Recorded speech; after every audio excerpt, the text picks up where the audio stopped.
Vamos lá. Pode ir. Mais um vídeo. Pode. Pode. Hoje eu vou continuar falando das nossas moradias antes da Avenida 7, porque como eu falei, a Avenida 7 vai ser bem extensa, né?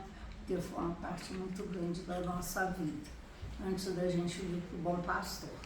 Então, o que eu lembrei, por exemplo, a Irene lembrou que no outro vídeo eu falei que não sabia com quem ficou a coleção do Dostoiévski.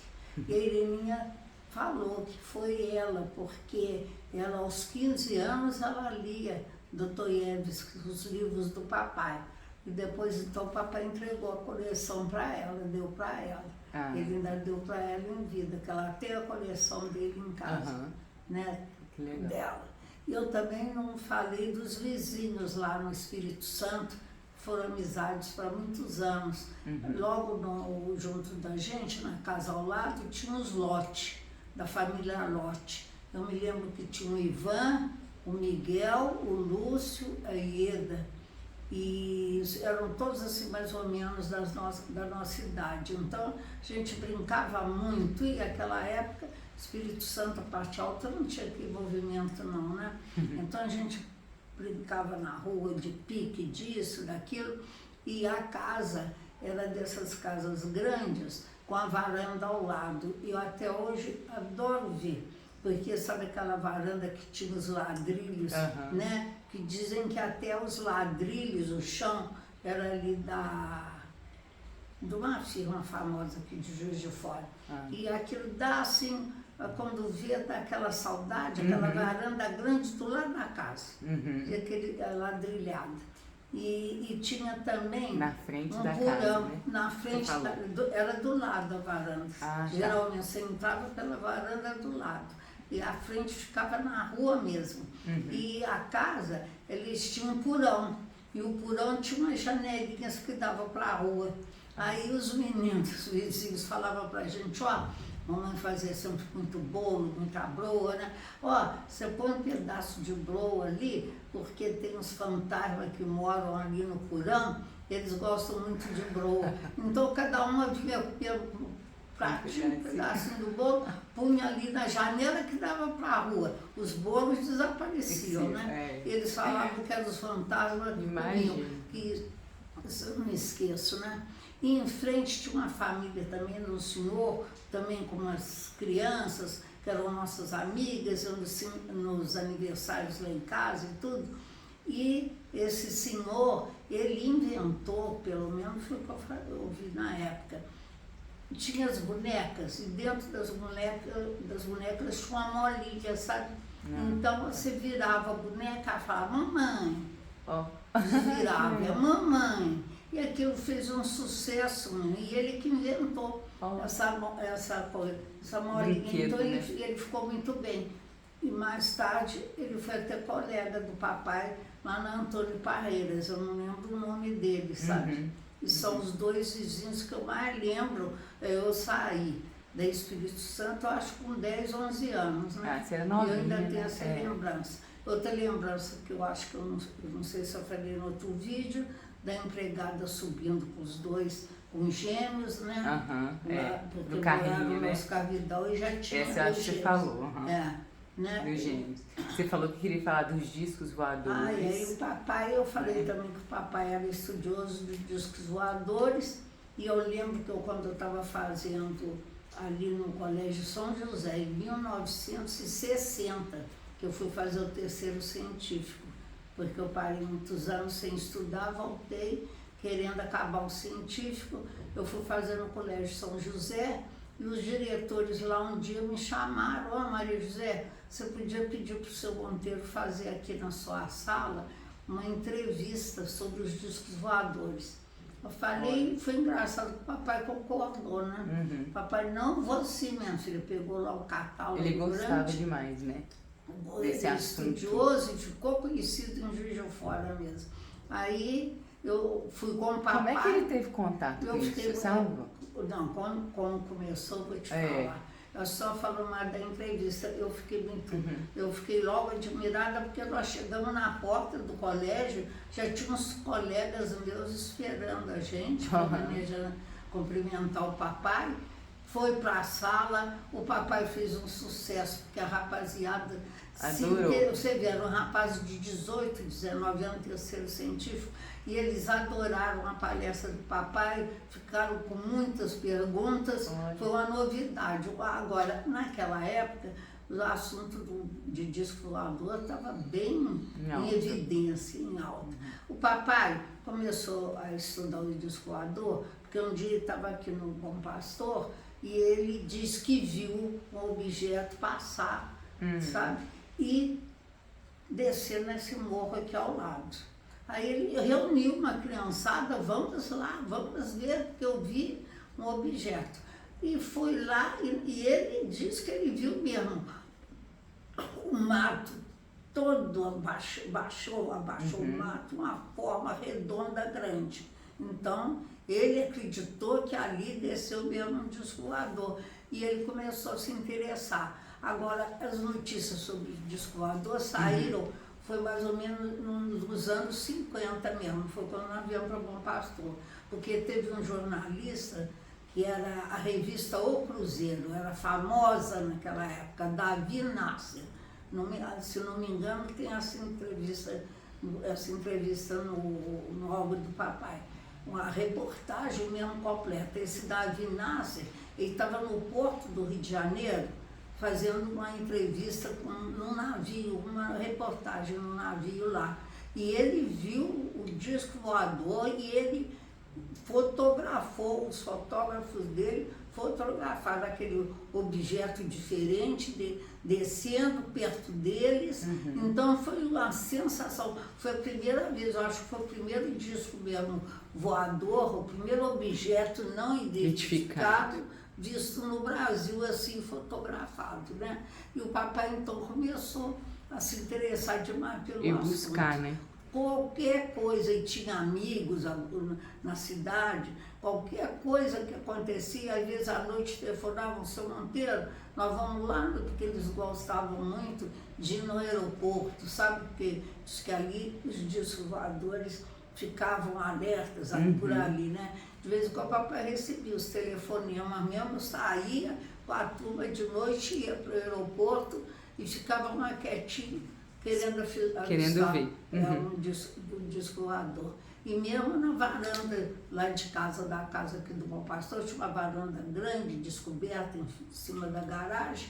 Muitas vezes a gente ia para lá, o papai ficava deitadinho, sentado, olhando para o céu, para querendo ver o disco voador, né? Então o papai sempre foi muito entusiasmado nesse assunto. Sabe? Agora eu quero falar também que eu sempre falei, você perguntou o que marcou muito seu pai e sua mãe. É que o papai e a mamãe, além de terem os 12 filhos, né, terem mais 2 de coração, eles eram assim, muito receptivos, muito caridosos mesmo, né? Com todos, né? E tem muitos casos do papai. Um deles, que eu me lembro quando nós fomos entregar o convite do lançamento do livro do papai aqui em Juiz de Fora, Mutações, nós fomos na Sociedade Antônio Parreiras e nos atendeu lá um senhor que era, acho que até presidente lá e tudo, e ele falou, eu tenho uma recordação muito grande do seu Monteiro, porque eu, quando rapaz, novo, eu era pintor, mas ele foi pintor mesmo de parede, e trabalhava nessa área, e comprava as tintas na Casa da América. E o seu Monteiro estava sempre conversando comigo, eu gostava muito de conversar com ele. Um dia ele me abordou e falou, fulano, vem cá, eu soube de uma obra grande no Rio que está precisando de um profissional igual a você. Aí que ele falou, mas seu Monteiro, eu não tenho condições, porque o senhor pensou, a viagem, a hospedagem lá, e eu tenho que levar outras pessoas comigo. É uma obra, o papai apresentou qual era a obra, mas é uma obra muito grande para mim. O papai, não, mas vamos ver, eu vou te ajudar.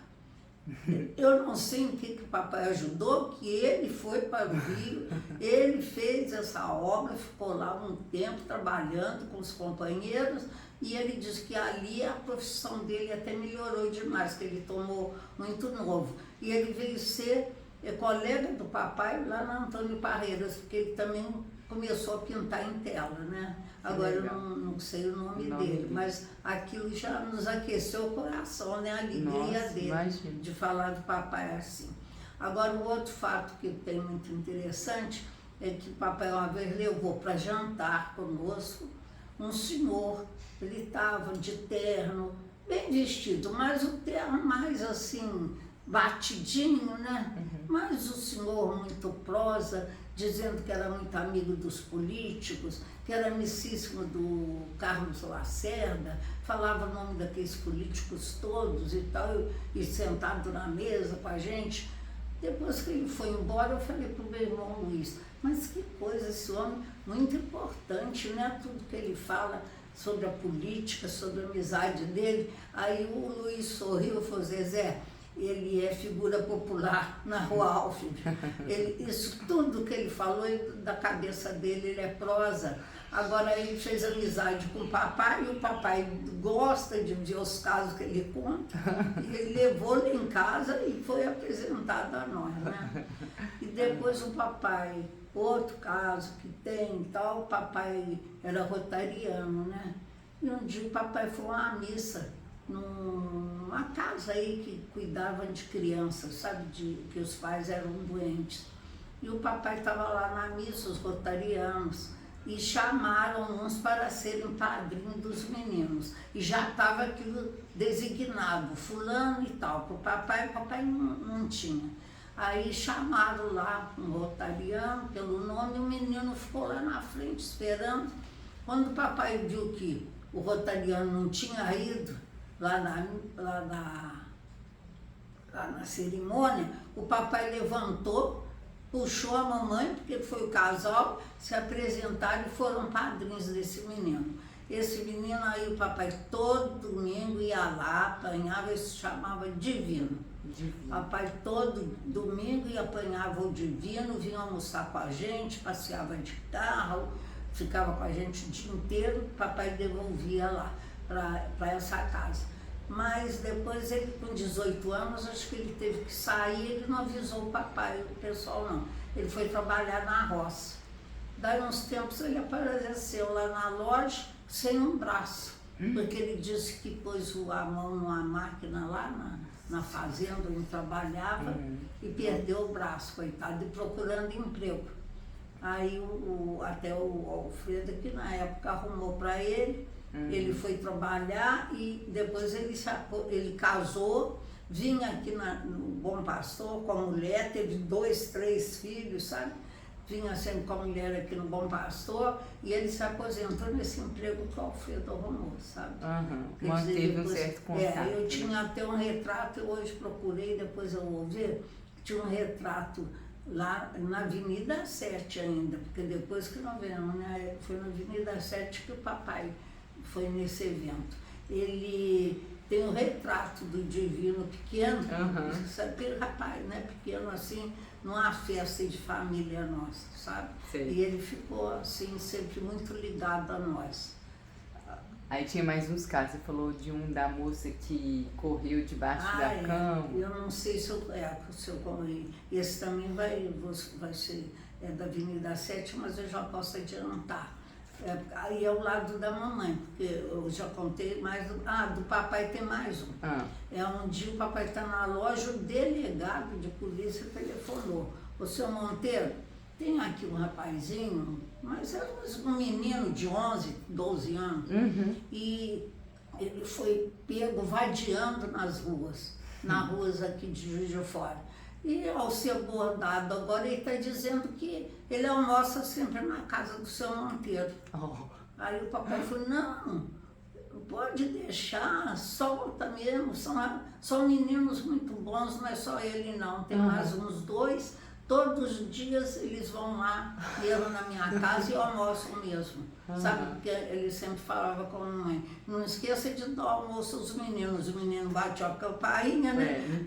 E a mamãe com as empregadas com os pratinhos dos meninos. Mas ele se valeu, coitado do menino, para se defender. Fala do seu pai. Mas eu sou conhecido do seu Monteiro, que eu almoço lá na casa dele todo dia, né? Ai, então ótimo. Tinha essa parte.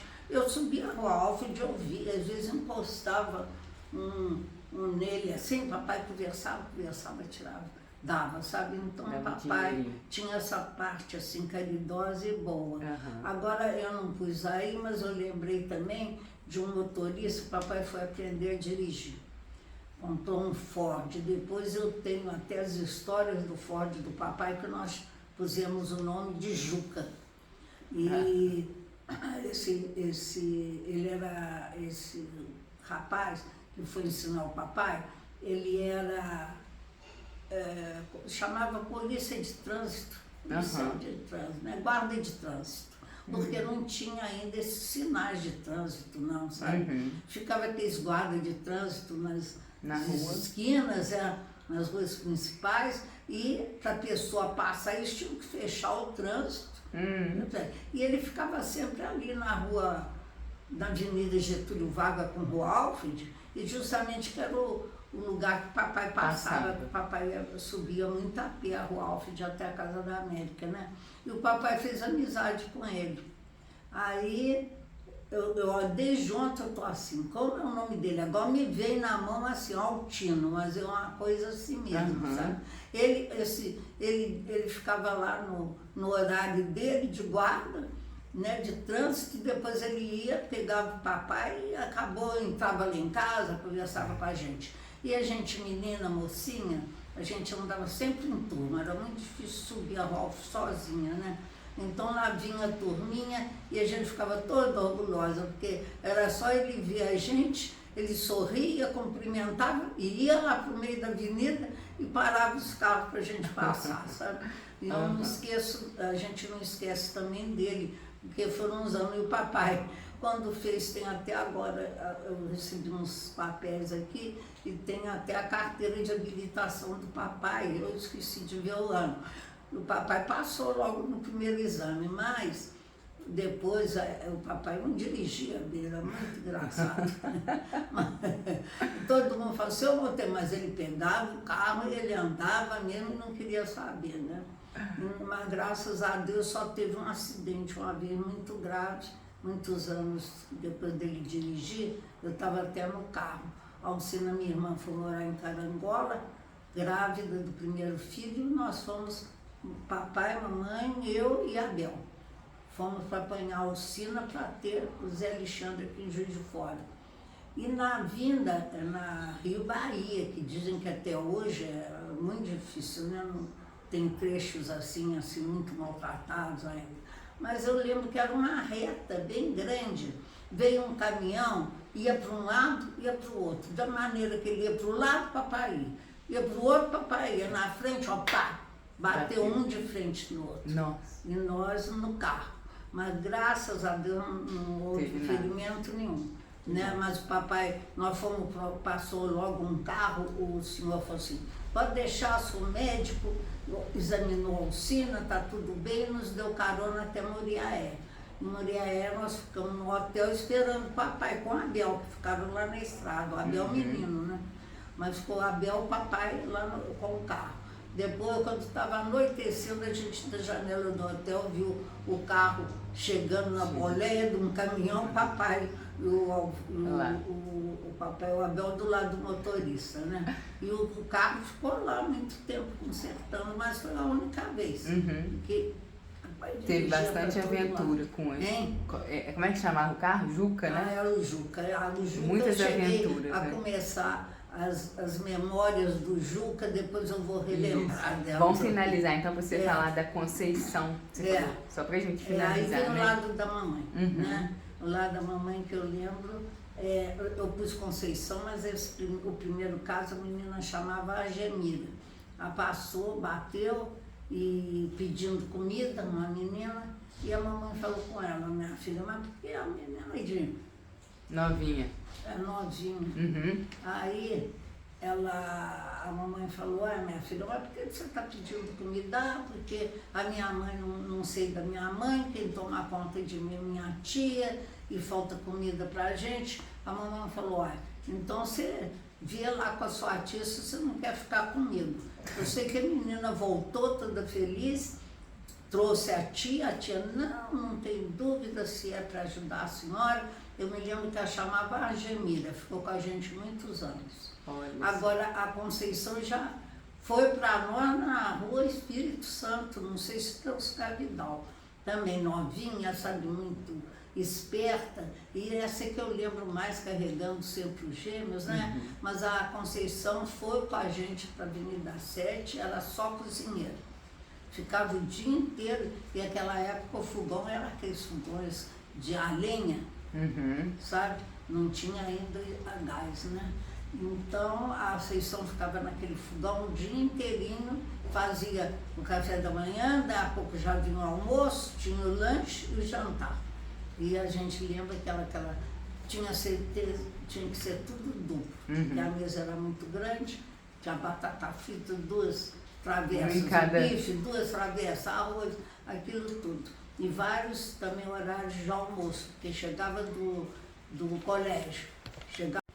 Aí você estava falando que tinha as refeições, né? Tinha as refeições, né? Aí, agora, tudo duplo, fazer tudo duplo. Isso depois, quando entrar agora no próximo episódio, nós vamos entrar na Avenida 7, vai ter muito caso para contar. Mas lá de empregada, que eu lembro, a Conceição já foi com a gente, que depois teve a Maria, que era a lavadeira, a Conceição cozinheira. Depois veio a Belinha de Piraúba, e a Belinha sempre trazia os irmãos para ser copeiro. Então teve o Zé, tadinho, tinha um apelido de Zé Biruta, e ele não ligava não, ele atendia a gente. É porque ele era muito levado, ele achava uma graça. De Zé Biruta, ele pulava. E ele era muito engraçado. Teve o Zé, teve o Manelzinho, sabe? E teve o Alfredo. Quer dizer, cada hora vinha um para ser copeiro, depois ia embora. Porque a Belinha tinha uma família muito grande. Agora a Belinha ficou com a gente, com a mamãe, mais de 40 anos, porque no fim ela cedeu para a Alcina, foi para Niterói com a Alcina e no fim foi para Brasília com a Alcina. Eles eram de Piraúba. Aí eu vou entrar, então, já na próxima vez, na Avenida 7, né, para não ficar muito longo o vídeo, ficar mais fácil de ser visto. Aí a gente faz um específico. Gostado, né? E qualquer curiosidade, dúvida, vocês podem mandar para mim, quem lembrar, eu vou vai complementando aos poucos, né? Esses foram os causos, então. Será que